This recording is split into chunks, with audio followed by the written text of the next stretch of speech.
नमस्कार दोस्तों, स्वागत है आपका अपने YouTube चैनल हिंदी ग्राम पर।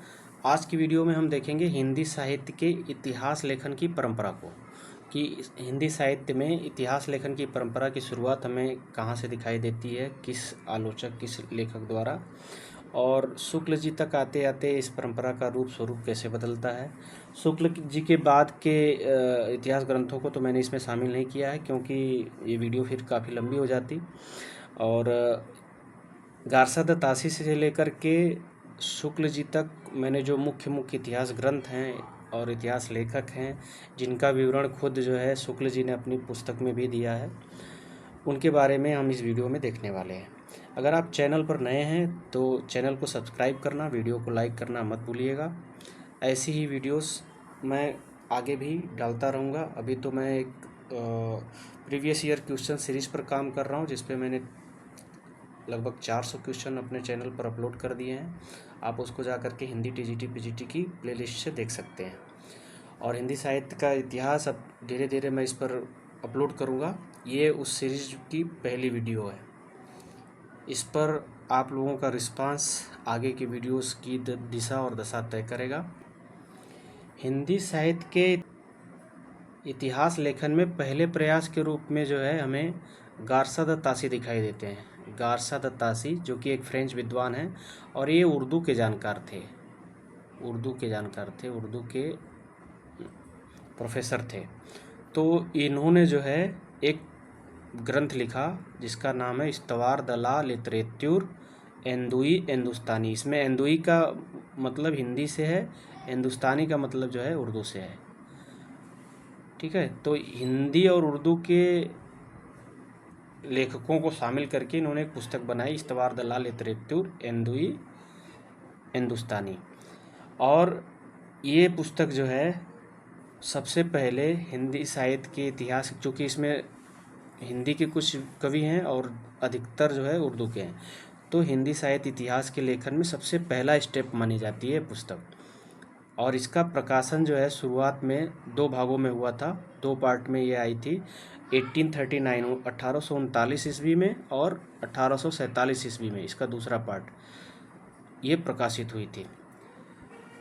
गारसाद तासी ने जो ये ग्रंथ बनाया, इसमें बहुत सारी खामियां भी हैं। इतिहास पूर्ण रूप से इसको नहीं कहा जा सकता, मगर पहले प्रयास के रूप में बहुत सारे आलोचक इसको देखते हैं और मान्यता देते हैं कि नहीं, गारसाद तासी जो है हिंदी साहित्य के पहले लेखक आलोचक इस तरह के हैं जिन्होंने इतिहास लिखने की तरफ या कवियों का जीवन और उनकी रचनाओं, जीवन वृत्त और उनकी रचनाओं का संग्रह करने का प्रयास किया। गारसाद तासी के ग्रंथ में जो है कुल 738 कवि संग्रहित हैं। इनके बारे में जानकारी 738 कवियों का ब्यौरा दिया इन्होंने है। और इसमें हिंदी के सिर्फ 72 यानी 72, तो ये 73 जो यहाँ दिख रहा है आपको, इससे एक कम कर देंगे तो इतने हिंदी के कवि हैं। और इसके बाद जो बाकी बच रहे हैं 666 666, ये जो है उर्दू के कवि थे इसमें, यानी ये उर्दू कवियों की इसमें बहुलता थी। ये भी खुद जो है गारसाद तासी जो है उर्दू के विद्वान थे, तो इसमें उर्दू के ज़्यादा कवियों का संग्रह इन्होंने किया है और 72 हिंदी के। तो इतने की वजह से ही इसे हिंदी साहित्य के इतिहास में गिना जाता है। और ये जब इसका दूसरा एडिशन आया, इस्तवार दलाल लितरेत्युर एंदुई हिंदुस्तानी का, यानी इसी पुस्तक को जब दूसरी बार इन्होंने प्रकाशित कराया तो ये 2 भागों से 3 भागों में हो गई, यानी एक पार्ट और बढ़ गया इसका। और इसका प्रकाशन जो है 1871 में हुआ, 1871 ईस्वी में, 1871 ईस्वी। और इसको आप डेट्स वगैरह को थोड़ा सा ध्यान दीजिएगा। कहीं कहीं जो है किताबों में लेखन के डेट्स मिलेंगे आपको, जैसे कि किस सन में लिखी गई और प्रकाशित, तो इसमें 1 साल का अंतर आपको अमूमन देखने को मिलेगा।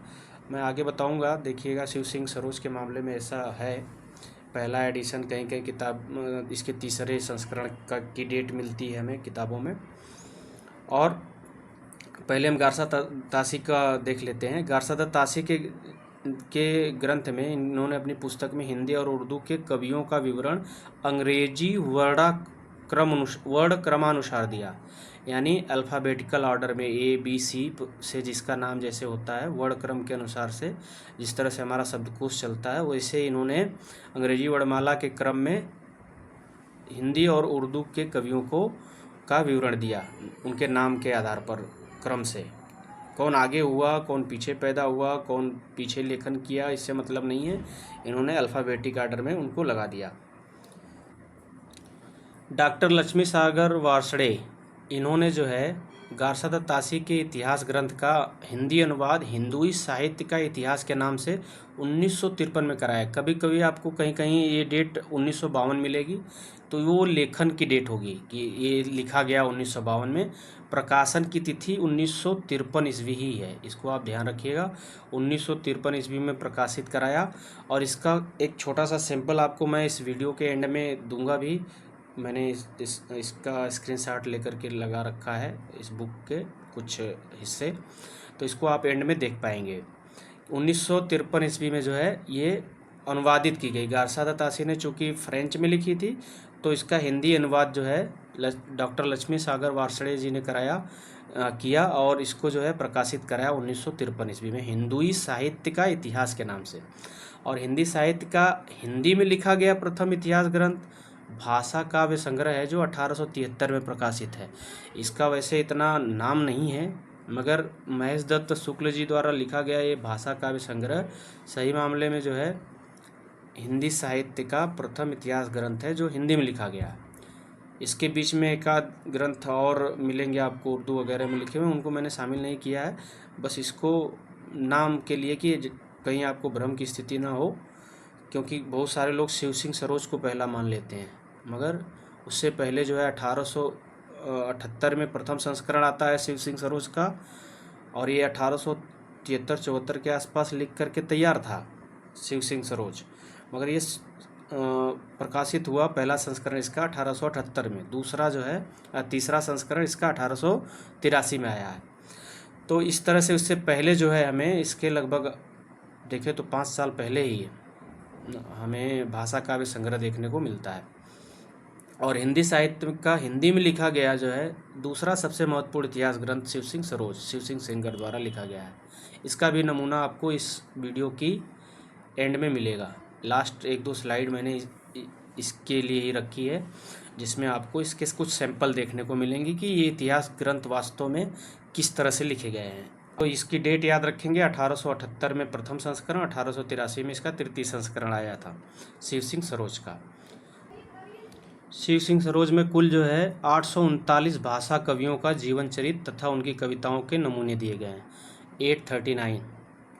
839 कवियों का जीवन चरित्र भी दिया गया है और कुछ उनकी कविताओं के सैंपल भी दिए गए हैं।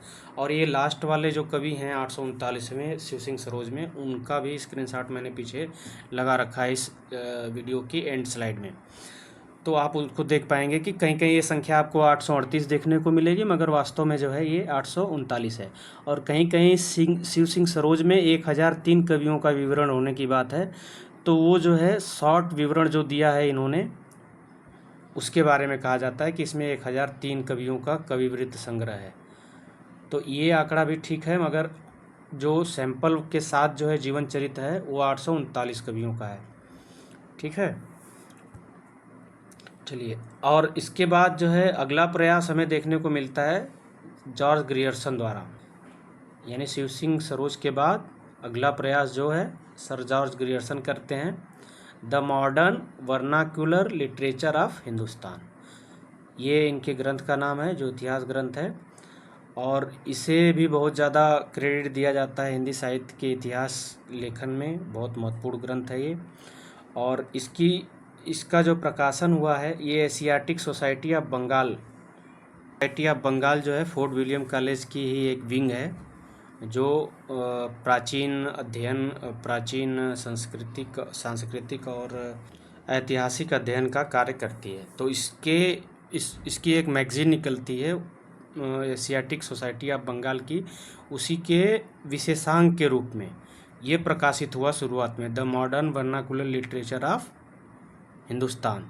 जैसे आप न्यूज़पेपर में देखते हैं ना, विशेषांक आता है, किसी में फ्राइडे को, किसी में सैटरडे को, किसी में संडे को। इसी तरह से इस पत्रिका के अंदर भी विशेषांक के रूप में ये प्रकाशित हुआ। इसमें हमें कुल जो है कुल 952 कवियों का विवरण मिलता है। 952 952 कवियों का विवरण जॉर्ज ग्रियर्सन के इतिहास ग्रंथ में हमें देखने को मिलता है। The modern vernacular literature of Hindustan. इसमें जो है 952, तो सब में लगभग आंकड़ा जो है 1000 के आसपास का है। जॉर्ज ग्रियर्सन महोदय ने पहली बार क्या किया, पहली बार जो है कवियों और लेखकों को काल क्रमानुसार वर्गीकरण किया। यानी जिसका कालक्रम पहले आता था उसको पहले रखा, जो बाद वाले कवि थे उनको बाद में रखा।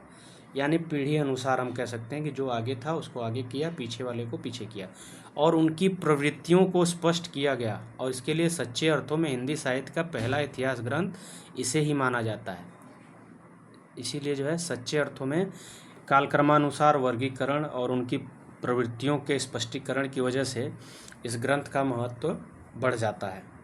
और जो जॉर्ज ग्रियर्सन का इतिहास ग्रंथ है, ये सच्चे अर्थों में हिंदी साहित्य का पहला इतिहास ग्रंथ माना जा सकता है। और इन्होंने ही भक्ति काल को स्वर्ण युग माना है। भक्ति काल को धार्मिक पुनर्जागरण भी कहा है और स्वर्ण युग माना है। और इसके बाद जो है हमें देखने को मिलता है मिस्र बंधु विनोद। ये जो है 1913 ईस्वी में प्रकाशित होता है मिस्र बंधुओं द्वारा। ये 3 भाई थे। इसे शुक्ल जी ने कहा है ये बड़ा भारी कवि वृत्त संग्रह है, यानी इसमें सबको ले लिया। मिस्र बंधुओं में गणेश बिहारी, श्याम बिहारी और सुखदेव बिहारी मिश्र हैं। ये तीनों भाई हैं। इनका नाम भी याद रखिएगा। कभी कभी प्रश्न ऐसे बन जाता है कि मिस्र बंधुओं में शामिल नहीं है, 3 नाम ये दे देंगे, एक कोई नाम ऐड कर देंगे, इससे मिलता जुलता। इसको ध्यान रखिएगा। मिस्र बंधु विनोद का जो है चौथा पार्ट यानी चौथा भाग जो है 1934 ईस्वी में प्रकाशित हुआ। 1913 में पहले 3 भाग हुए थे और 1934 में चौथा भाग प्रकाशित हुआ। और इसमें कुल 4591 कवियों का जीवन वृत्त वर्णित है। जीवन बायोडाटा मान लीजिए आप, जीवन परिचय बस। और ये संख्या कितनी है, 4591। 4 और 5 जोड़ेंगे 9 होगा, 9 के बाद 1 लगा लेना है, 4591। ठीक है। और हिंदी साहित्य इतिहास के लेखन की परंपरा में आचार्य रामचंद्र शुक्ल द्वारा रचित हिंदी साहित्य का इतिहास ग्रंथ का स्थान अभी तक सर्वोच्च है।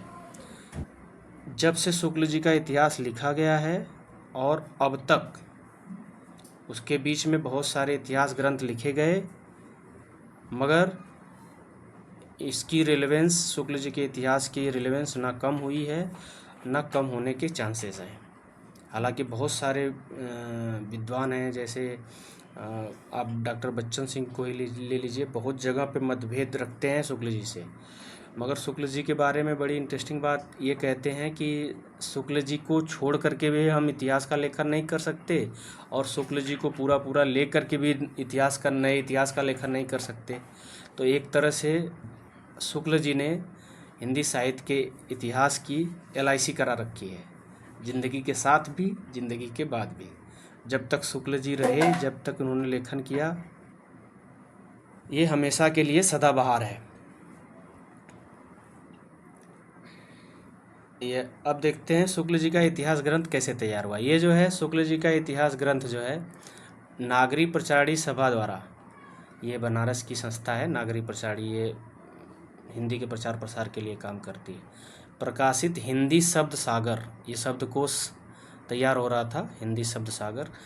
इसकी भूमिका के रूप में हिंदी साहित्य का विकास, शुरू में इसका नाम ये था, हिंदी साहित्य का विकास। जब ये प्रकाशित हुआ सबसे पहले शुक्ल जी का इतिहास 1929 ईस्वी में, तो ये एक स्वतंत्र पुस्तक के रूप में नहीं था, एक अलग से एक बुक नहीं थी। ये जैसे हम हर एक किताब के अंदर भूमिका देखते हैं, वैसे ही हिंदी शब्द सागर की भूमिका के रूप में ये लिखा गया था। बाद में यह हिंदी साहित्य का इतिहास के नाम से, हिंदी साहित्य के इतिहास के नाम से पुस्तकाकार में, यानी पुस्तक के रूप में अलग से इसका वजूद हो गया और ये प्रकाशित करा गया। 1940 के आसपास शायद इसका प्रकाशन हुआ। 1940 ईस्वी में ये पुस्तकाकार में प्रकाशित हो गया, मगर इसके लेखन का जो काल माना जाता है 1929 ईस्वी ही माना जाता है। तो इसको ही ध्यान रखिएगा कि ये हिंदी साहित्य का विकास के नाम से 1929 में हिंदी शब्द सागर की भूमिका के रूप में प्रकाशित हुआ था, और इसको प्रकाशित कराने वाली संस्था का नाम नागरी प्रचारी सभा काशी। और शुक्ल जी ने शिव सिंह सेंगर, जॉर्ज ग्रियर्सन तथा मिस्र बंधुओं के इतिहास को कविवृत्त संग्रह कहा है, यानी कवियों का जीवन चरित्र भर है।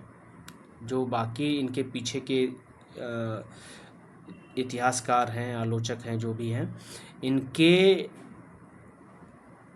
ग्रंथों में जो विवरण मिलता है उससे ही हेल्प लेकर के आगे शुक्ल जी अपना इतिहास ग्रंथ तैयार करते हैं, और उसमें नागरी प्रचारी सभा की रिपोर्टों का भी योगदान है इनके इतिहास में। मगर शुक्ल जी ने शिव सिंह सेंगर, जॉर्ज ग्रियर्सन और मिस्र बंधुओं के इतिहास ग्रंथ को कविवृत्त संग्रह ही कहा है। इसको ध्यान रखिएगा, ये पूछा जाता है। वृत्त का मतलब चरित्र होता है, यानी या जानकारी, एक तरह से कह लीजिए, किसी का नाम, गांव, पता, माता पिता और उसके बारे में थोड़ी बहुत जो उपलब्ध जानकारी हो उसका संग्रह, यानी उसका कलेक्शन, इसको इनके ग्रंथों को कहा है। आइए अब मैं आपको सैंपल दिखाता हूँ वो जिसकी बात मैंने की थी वीडियो में। ये देखिए, लक्ष्मी सागर वार्ष्णेय द्वारा अनुवादित गारसा द तासी का जो है ग्रंथ, हिंदू द लॉ लिटरेचर जो है उसका हिंदी अनुवाद, हिंदुई साहित्य का इतिहास के नाम से। अब इसमें देखिए चिंतामण या चिंतामणि का मैंने लिया है। इस तरह से उन्होंने, ये ट्रांसलेटेड वर्जन है, तो ये जो है फ्रेंच तो हमें समझ में आएगी नहीं। हिंदुई साहित्य का इतिहास जो इसका अनुवादित है उसका ये नमूना है। इसी तरह से हर एक कवि के बारे में, किसी के बारे में 4 लाइन, किसी के बारे में 6 लाइन, किसी के बारे में 10 लाइन, इससे ज़्यादा कहीं कुछ मिलता नहीं है इसमें गारसा द तासी के ग्रंथ में।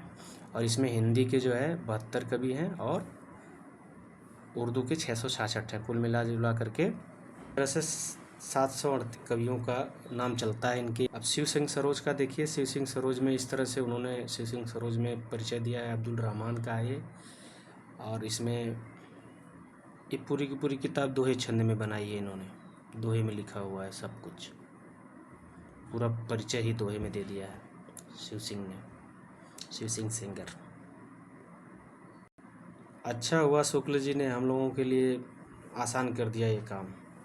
अगर शुक्ल जी ने इसको नहीं आसान किया होता तो आज हमारी पता नहीं क्या हालत होती इसको पढ़ने में। अगर हम गारसा द तासी और शिव सिंह सरोज ये सब पढ़ रहे होते, गारसा द तासी का ग्रंथ पढ़ रहे होते, तो और मुश्किल काम हो जाता हमारे लिए टीजीटी पीजीटी की तैयारी करना।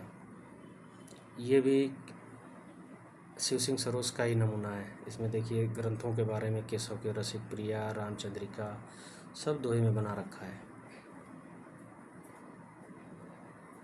सब पूरी की पूरी किताब ही दोहे में है। यहाँ पर देखिए शिव सिंह सरोज में जो आखिरी कवि हैं हिंदी के 839 लिखा हुआ है, वहाँ 838 नाम आता है, तो इसलिए मैंने 838 मिलते हैं, मगर एक्चुअल जो नंबर है 839 है। ये लास्ट कवि है हरिश्चंद्र कवि बरसाने वाले, ये इन्होंने शिव सिंह सरोज में लास्ट में जो है लास्ट नंबर पे इनको रखा है। इसके बाद देखिए संग्रह संपूर्ण, यहाँ इति श्री शिव सिंह सेंगर विरचितो शिव सिंह सरोज संग्रह संपूर्ण, यहाँ पर इसका द एंड है। इसके बाद भी विवरण है, मगर वो इसमें कविताओं के सैंपल हैं, उसमें आगे ये सब चीज़ें नहीं है, जिसके बारे में कहा जाता है कि 1003 संख्या है इसकी। और ये आखिरी स्लाइड थी इस वीडियो की। अगर वीडियो पसंद आई हो तो वीडियो को लाइक करें, अपने दोस्तों के साथ शेयर करें, चैनल को सब्सक्राइब करना ना भूलें, और आपको ये वीडियो कैसी लगी कमेंट करके ज़रूर बताएं। मिलते हैं एक ऐसी ही वीडियो के साथ। धन्यवाद।